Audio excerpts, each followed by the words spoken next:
But today you will find most of the people who call themselves religious are the most stupid people.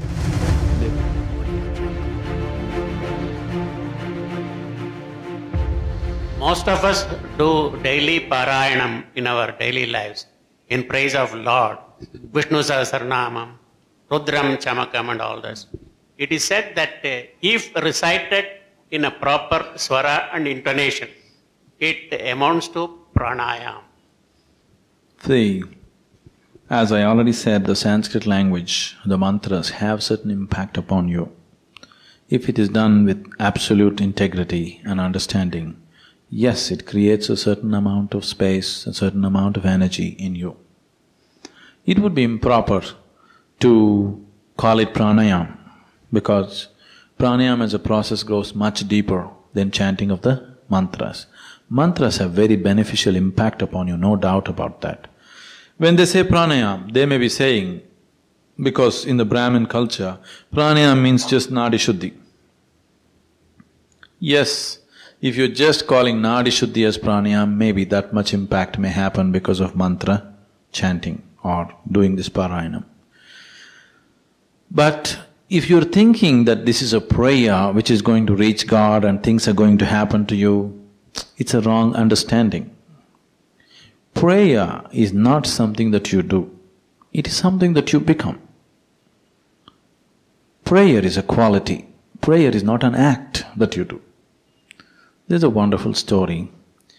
Once, one of the Baptist missionaries from United States went to a certain remote part of Siberia.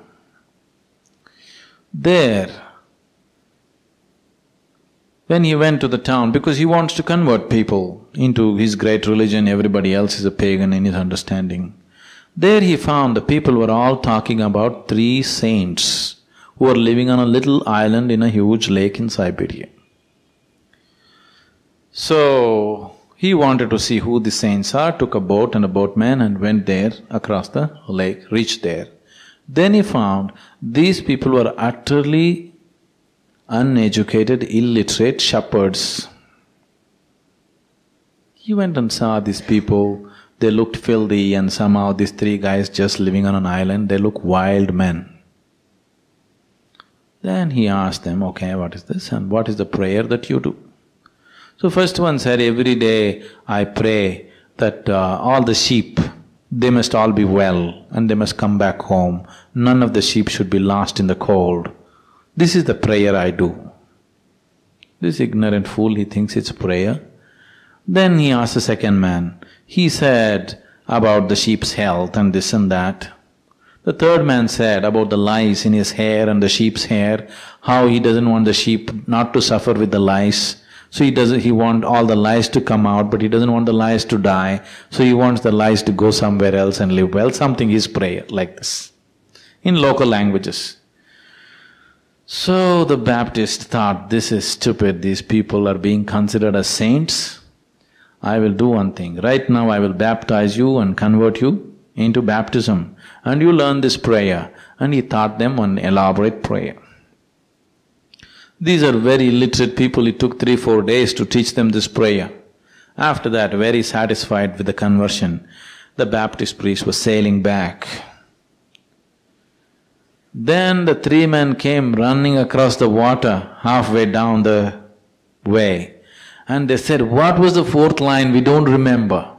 He saw these people running on water and coming. Then he said, no, I can't teach you any prayer, you go back. You do your own prayer, it seems to be working better than mine. So, it is not the Sanskrit language, it's not the Latin or Greek, it's just that you become prayerful. To become prayerful means you should not be big. Becoming prayerful means, in India we call this upasana. Upasana means, the word is very beautiful. Upa means sub. Asana means seat. That is, in your life, you don't occupy the main seat, you occupy the side seat.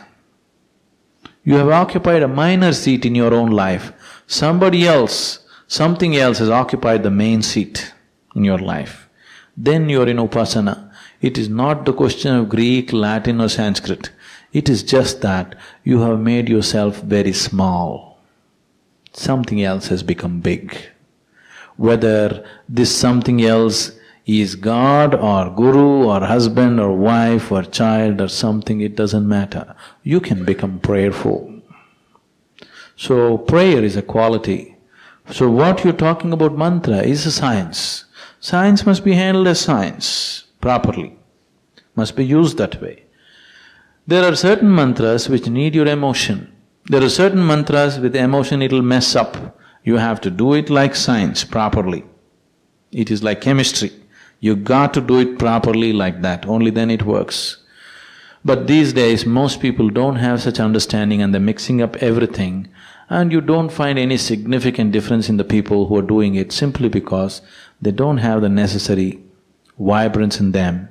They don't have the necessary understanding and awareness in them. Any repetition, as I already said, without the necessary awareness will bring only dullness.